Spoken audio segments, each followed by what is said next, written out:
Eremos is more than a name. It's a way of life. It's our sanctuary, our escape from the noise, and our connection to the deeper meaning of our lives. It's about finding joy in the outdoors, seeking growth, and leaving the world a better place than we found it. Welcome to Elevate and Explore, a podcast where we dive into the beauty of nature, self-discovery, and the endless possibilities that come with living intentionally. Welcome to our journey. Hey everybody, I'm Aaron. I'm Ryan, and we are excited to bring you a beautiful sunset view at the lake with a very special guest. Excited for some good conversation tonight, John Burkett. Hey everybody, excited to be on here.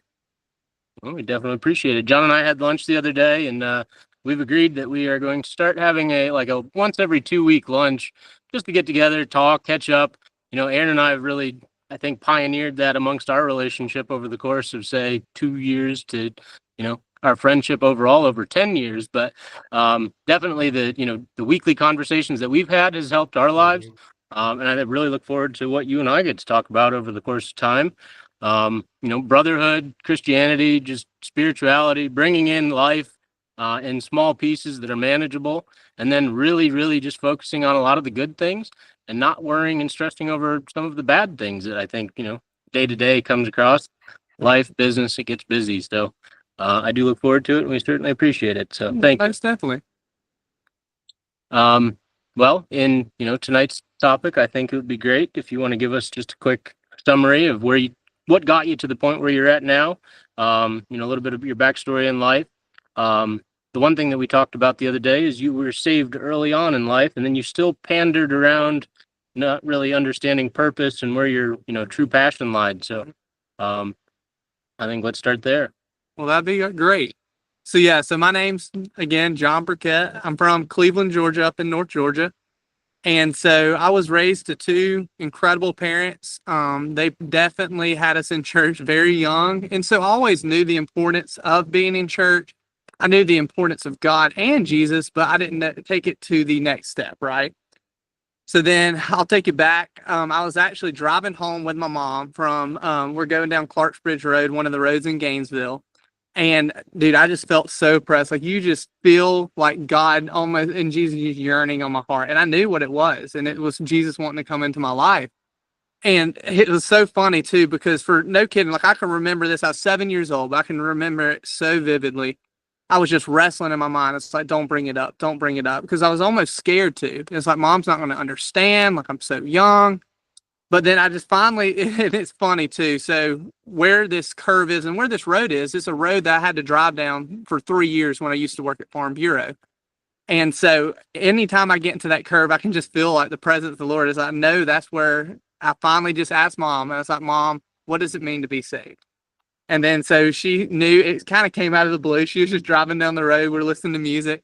And so we were driving to my brother's recital. He went to Concord Baptist Church just through, I think through kindergarten it was. So whenever he turned 6 years old, he got into public school. But it was just a little Christian academy. He had a recital that night. So it was actually the church I grew up in, which was super cool.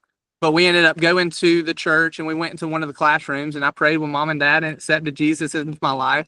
And so that was a huge, just monumental thing. And that's one thing I was telling Ryan is I know a lot of people, when they make that decision at a young age, they don't understand the gravity of it. They don't understand that Jesus came down to earth, lived a perfect life, and then died for a death that I deserve. And that's the biggest thing is understanding like that was a death that I should have died. We are the humans. We're the ones who messed up his perfect plan. So, but from that young age, I knew that I was saved. I knew what it meant, right?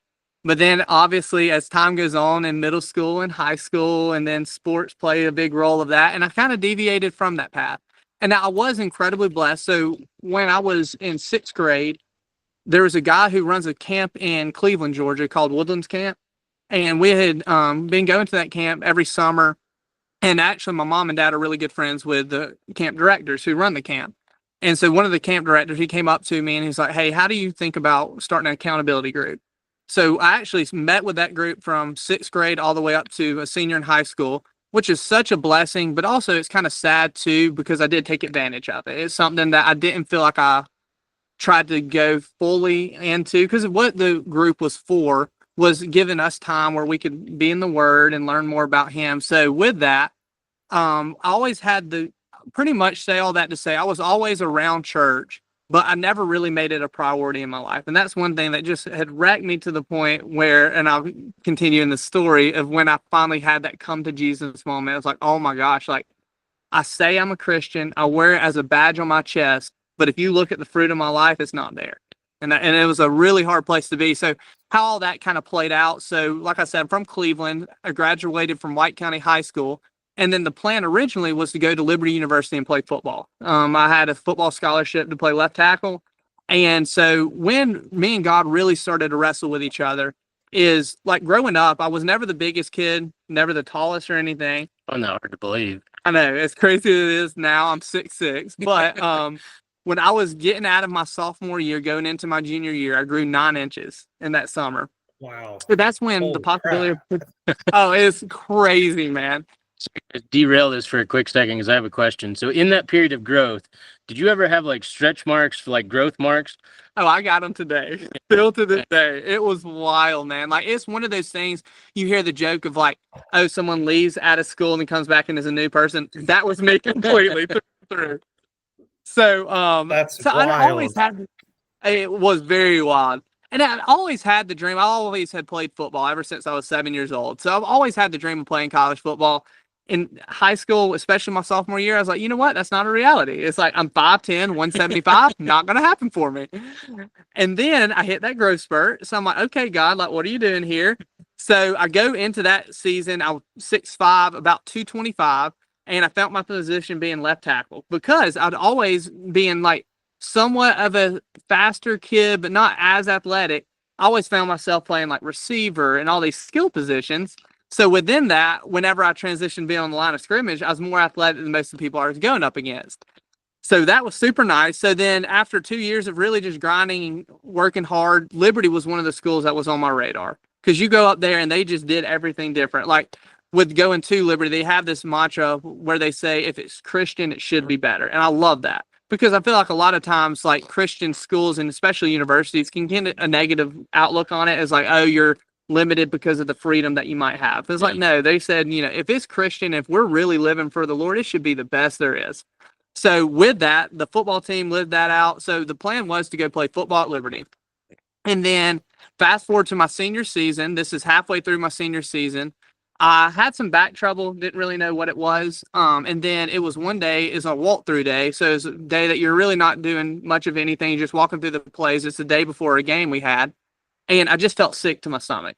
So I was like, hey, coach, do you care if I go off to the side? So I went off to the side, and I started throwing up clumps of blood, like huge clumps of blood. And it was so funny. I remember it to this day because I leaned over to one of our assistant coaches. I was like, Coach Havlin, what do you do if you're throwing up blood?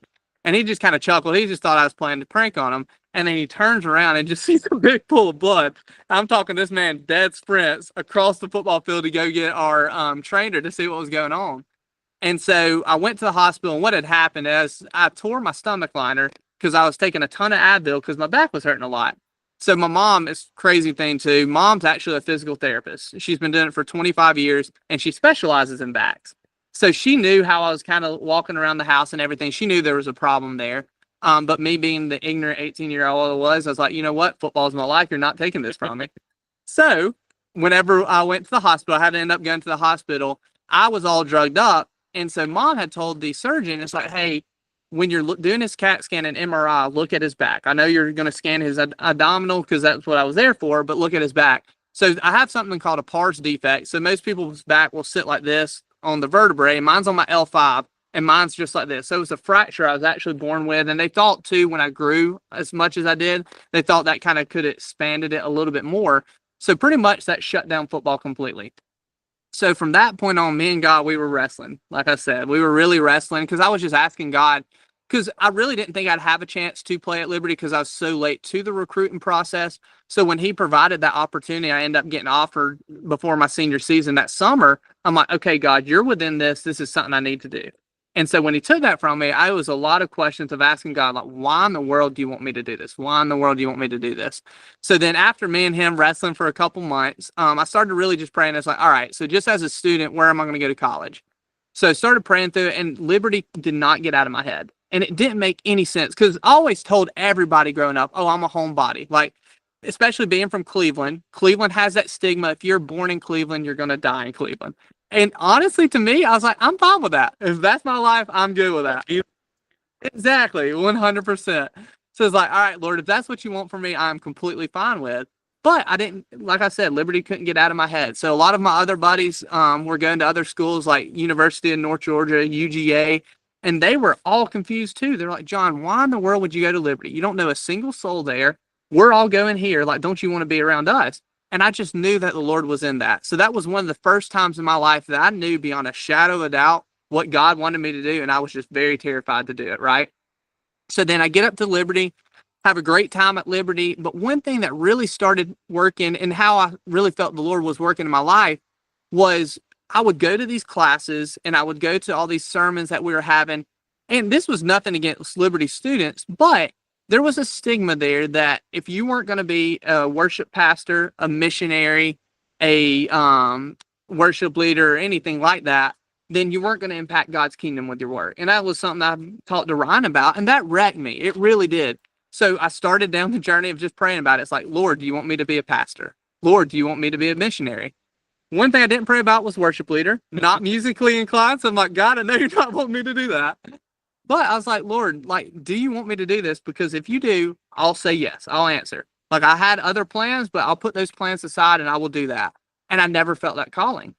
So I was a wreck. I really was. I just felt like, okay, like the pathway I was going down, I was wanting to be a financial planner. That's what my dad does. He's done that for 30 years. And so that was something that I'd kind of started down the pathway and God was opening doors. So I was like, Lord, I know you kind of want me to go down this pathway, but I'm so confused because I really want to live for you.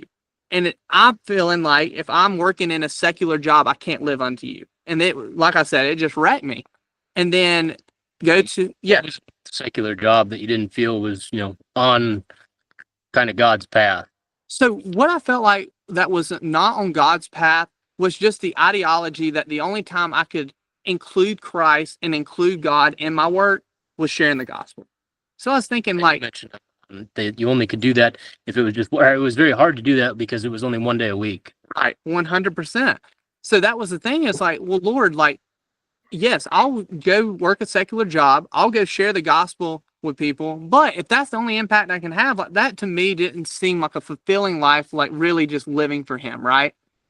So I was like, okay, God, like, what do you want me to do? And he knew exactly what I needed. So like I said, I shared a little bit with you, but 2019 Passion Conference is this big conference they put on in Atlanta. Me and some friends were going. So I ended up going with some buddies, and it was the second night David Platt spoke. And it was another time that I just felt the power of God just kind of overcome me. And it was overwhelming. It really was. Like, I could barely put it into words. And I really didn't tell any of my buddies or my parents or anything about it, because it was almost like you knew it was from the Lord. So I didn't want anybody almost to taint that feeling I had, right? And what it was is he gave a sermon about how some people in this life are called to be missionaries. And then there's also some that are called to go out into the world and provide opportunities for these missionaries. And that's when it clicked. And it clicked a little bit, and I've grown a lot through that, but it clicked a little bit of like, okay, maybe there's a higher calling. Maybe there's a higher emphasis I can have on my faith in a secular job, right? So that's when I was like, okay, I know I'm going down the secular route. So then fast forward to my senior year, we're trying to figure out what I'm going to do for a living, right? And like I said, I thought it was going to be financial planning. God was already kind of opening some doors there. There was some like licensing exams I needed to pass, and I passed one of them after I failed it twice. So I was like, all right, Lord, I know that's what you want me to do. But Casey Riles, who is my boss today, he had called me and he asked if I want to come back home and work at Farm Bureau in Gainesville. And insurance was not on my radar whatsoever. Was not on my radar. So when he originally had called me in February, and I was like, thank you so much for the opportunity. But in the back of my head, I'm like, I'm going to say no. Like, God's already sending me down this pathway. I'm going to follow him, right? And boy, was I wrong. Let's see what happens when you start making plans of your own and not just listen to him and approaching life with open hands. So then fast forward to the day I was about to leave Liberty. Mom and Dad had came up with the U-Haul and were packing up all my stuff. And 3 of the financial companies I was looking at working for, 2 of them needed an answer by the end of the week. and the other one needed an answer by the end of the month. So, I mean, it was crunch time to figure out what I was going to do. And it was in May, and I still had no idea what I was going to do, right? And so I was like, all right, we got to figure this out. So we're about to head home. And my mom had asked me, and she's like, hey, do you care if I ride with you? I know it's an 8-hour drive. It gives us some time to talk. We hadn't had a lot of time to catch up with each other. And I told her, it's like, you know what? Like, I really just need to be alone with God right now. I got to figure out what I'm going to do for the rest of my life. And so I got in my car, put Waze on my phone, and I was, no kidding, 10 minutes down the road, and I got a text message.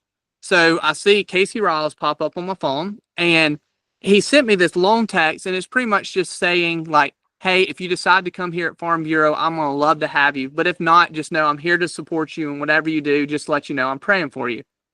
But the thing I could read, because with your phone and you get messages while you're driving, it only shows you a little bit of what he said, is all I saw was, hey, John, just to let you know I'm praying for you. I picked up my phone. I called him within a couple seconds and said, Casey, I want to take the job at Farm Bureau.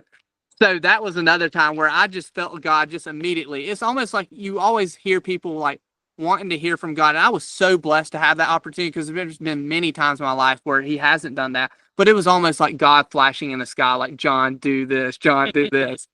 So that's where the pathway of me really just learning what it means to work unto the Lord and include him in my job started. So when I got back home and got all my licensing exams, I started August 1st at Farm Bureau.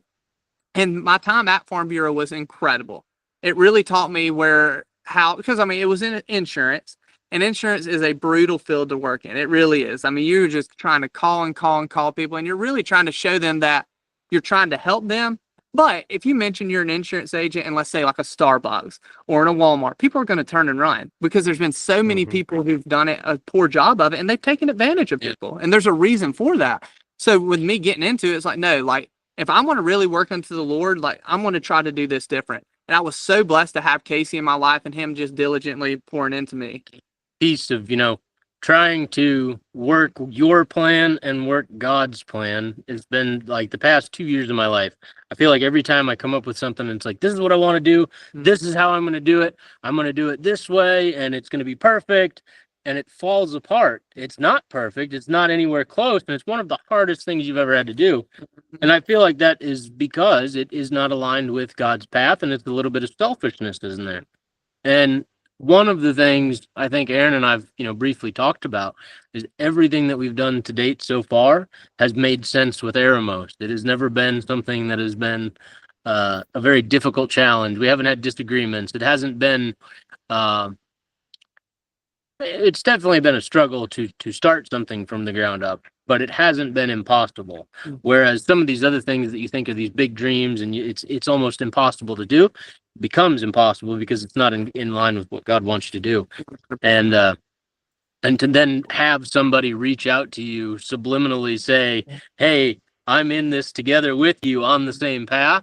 I think every person that we've come across, at least every person I've come across in life, has had some sort of backing behind, kind of on a very similar path with God, to just give me that reminder that there's more of us out there. There's more people that want to be on this together.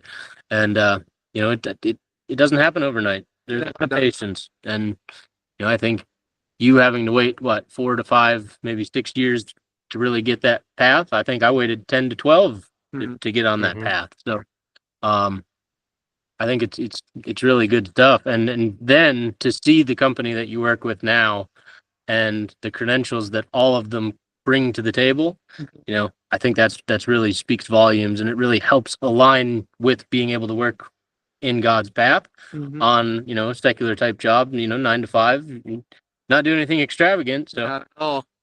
Yeah. So now with the company I'm at now, it's actually a company that Casey has started with his 4 brothers.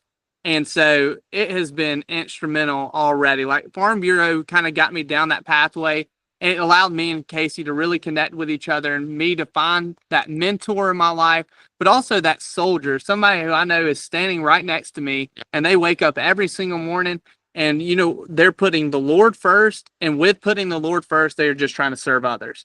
And so now with working at Riles Brothers, I'm getting to be surrounded by 16 guys that are doing that. And it has been such a beautiful thing. Like, we always have our selling points, and we have 3 ways that we say we're here for the other people. And we say we put your stress on our back, we put our risk on your back, and we carry your burden all the way to the finish line. So our company mantra, and you can see it on my chest, is a donkey. And everybody always asks about it. Everybody. And a lot of times the ongoing joke is like, oh, it's because y'all are hauling ass. I was like, no, as good as that would have been. What it is a donkey is what carried Jesus into Nazareth. And it's like, you know what? That's the image that we're going to put on. We are going to take our customers. We're going to take these project managers, these companies we're working for, and we are just going to put their needs before our own. And with them doing that is how they found this great success. I mean, one of the things that's in our bulletin is they've actually grown 4,000% through COVID. Like COVID was one of their times where they grew just astronomically. And that's how everyone has in their head knowing that it's the Lord, because that is a time that was very bad for a lot of companies. But construction in general, it carried on, but it had to be, frontline type work. Like it had to be jobs that actually made a difference to the community during 100%. that. A lot of infrastructure work, a lot of school work. And so that was awesome for them to do as well, because there's a huge service aspect of that. It's not just paving, new neighborhoods, as great as that is. And you can still have that just like calling there. But I mean, no, we're paving school parking lots and hospital parking lots that people are going to go to in the service industry. And it was such a beautiful thing. It really is. Yeah, it's awesome. So that's one thing. Those are the 3 things that we always try to really live by. But the cool thing is being surrounded by a group of 16 guys that are all pursuing the Lord. Like within that, we have a prayer call at 7:30 every single morning. It's one of those things that is the highlight of my day. It's the way that I can kind of get my mind right with the Lord before I try to take care of my customers. And as Ryan knows, he's in construction. Construction is very stressful. It really is. You have a lot of people that want stuff right here and now.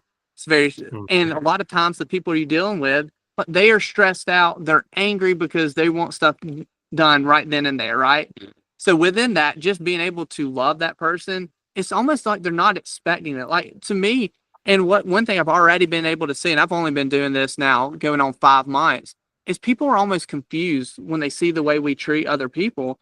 And it's such a beautiful thing because they know that it's not us. Like they can just see like, wow, there's something different about John. There's something different about James, about Sam, about Jared, any of the guys in the company. And it's literally just the aspect of us loving others. And the coolest thing about that is something that me and you were talking about. It's not innovative. Anybody can do that. Like it's something that I want every teacher, nurse, banker, insurance agent, everybody can live in that manner. And it's like you living in that manner too, just knowing that, hey, I'm working under the Lord. And this was a big thing for me in insurance, was even the days that I didn't sell anything, I wasn't able to help a family. I knew I worked under the Lord. So I knew if I died that night, I did exactly what he wanted me to. And that is so stress relieving. It really is. Piece, just you're not doing anything innovative.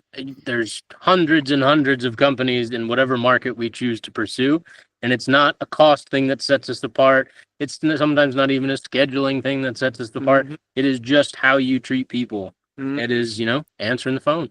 It is making sure they get, taken care of. Make sure they get their email. Make sure they get their response. Maybe things are falling apart and they were the first person that you called to just let them know, and it's okay now. 100%. 100%. Oh, that's great stuff.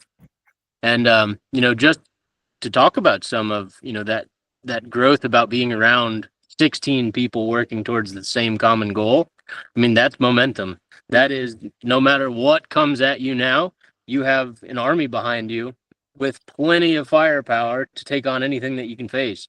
And, having that group of guys, there's so much you can do.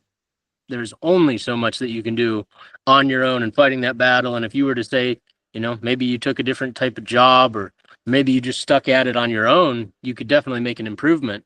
But to work at it with the team of 16 plus, because now it's every member of the company is also of that mindset too. It's just you're with the upper level 16. You have so much that you can offer and grab and chase and pursue, and it's in this team mentality. So it's finding the right people. And right before we started the podcast, started talking about what are some things that is really on our mind right now, and it's just praying to find the right people. And I said a couple months ago, I think we need to find more people for either the podcast or construction or whatever. We just needed to find people, right? And just one day I took a whim. I go to church and I sit right next to John, and it was almost awkward how kind and generous and caring this guy is, that I've never met this guy before in my life. And just to sit down and see that, and then to go and sit down around some of his peers and see that from their perspective, I think, talking about growth, whether it be personal growth or business growth, that piece, that loving one another and serving one another, has got to be, if we have a key anywhere in life, that is the key. Mm-hmm. So, And not only that, but just being, you being open to the opportunity to talk to him. You could have sat there and, just completely brushed him off. I used to do that a lot, and I realized, I have no idea who the heck I'm sitting next to. And I just try and strike up conversations with everybody. And that's led me into meeting so many amazing people over the past, not 6-9 months, as opposed to a year ago. I probably wouldn't have talked to a lot of these people. And, just, some people, the conversation doesn't lead, to a connection, but, it helps my self-confidence. It helps learning how to talk to people. And then I've just, like I said, just leads me down this path to just wanting to do it more and find more and more people, like-minded people that I can help serve. And I found one of my favorite questions when I start to feel a connection is, what's your biggest challenge at the moment and how can I help you? Not looking for anything out of them. I look at it as, how can I help this person right now? What is something that I can bring to the table to improve their life, make an impact on them, as opposed to just trying to serve myself as I always used to do. yeah. No, that's good. And too, it's so cool too. And it's kind of going back to what I was saying. I think it's just so cool because if you can find other people in your life and God puts these people down your pathway that you can really grow within that, it's something everybody can do. You know what I mean? It's not like we're doing anything hard. I mean, even hard to do. Like, yes, like you said, it is a little awkward sometimes, like to put yourself in that situation. But just by you putting yourself in that situation and just being a vessel in the Lord and being able just to, whenever you feel him yearning, because that's the thing, like the crazy thing was when I was sitting next to you, I've told the guys in the office this, like I just felt like I had to talk to you for whatever reason. I didn't know what that reason was. And a little bit of me is like, dude, I don't even know this guy. Like, I don't want to do that. That's crazy. He's like, I'm sitting out here by myself. Like, he's going to be thinking like, who in the world is this?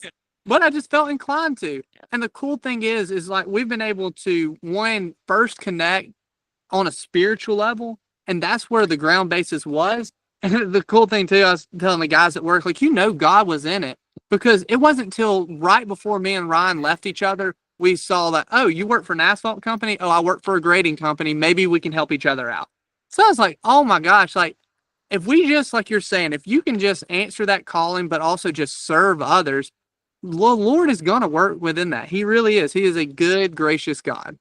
That's exactly it. And like I said, I had a really great example to follow of why we want to work with this company. Is it's not like I met him out at the bar. I met him at a really, really difficult place in life, but at a church talking about these things and trying to solve problems, and that was really good. So, I think with that, I think we're coming close to our time here, and again, if there's anything else you got on your mind, your heart, spirit.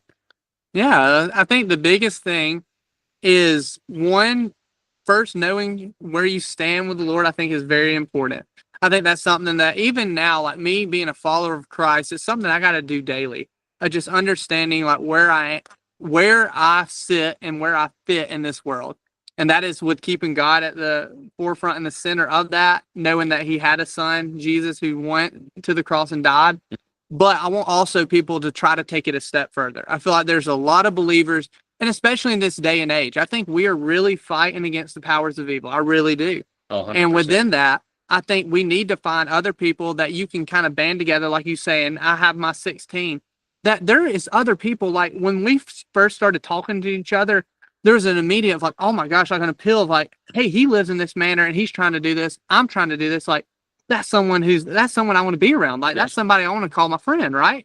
So that's something I just want to tell all these people out there. It's just understanding that Jesus is the most important decision you could ever make in your life. But we have to take our Christianity right now and our faith serious. And taking it serious and going that extra step and really just being a disciple unto the Lord is what we've been talking about. It is loving others, it is serving others, and it's something easy and anybody can do it. There's an entire book about it that is very well documented and written in every case possible. 100%. Yeah, that's definitely great stuff. And again, we truly appreciate your time and getting to be able to talk about this stuff. Yeah, most definitely. Thank you all for having me. I really appreciate it. Thank you much, John. Aaron, do you have anything else? I do not. No, I just really appreciate your time and love hearing your story. That's awesome. So thank you for providing us with that. Yeah, most definitely. I'm glad to be here. And if you have trouble sleeping at night, just try and figure out how many inches per day 9 inches over a course of a year is. I know that just like the amount of pants you're walking around with freaking flutters at the end of the season. Oh, it was so bad for mom and dad. It was like a new wardrobe every month. I can imagine. Oh my goodness gracious. And I'm sure you probably walked around with a lot of pain too, I imagine. Yeah. The crazy thing was, like I said, my junior season, I came into it 6'5", 225. So I had a good season that season. But all these colleges I was talking to, they're like, all right, if you want to play left tackle, you got to put on some weight. So in the span of high school, I grown 9 inches, but also put on about 120 pounds. When I graduated my senior year, I was as tall as I am, 6'6", but about 315, 320. Insane. Yeah, so there was a lot of pain my body was enduring, but I was willing to do it. I'm sure. Yeah. Awesome. All right. Well, that concludes our episode. We greatly appreciate your time. Thank you for listening to the podcast, and we look forward to the next one. Thank you, everybody. Have a great night. Have a great day.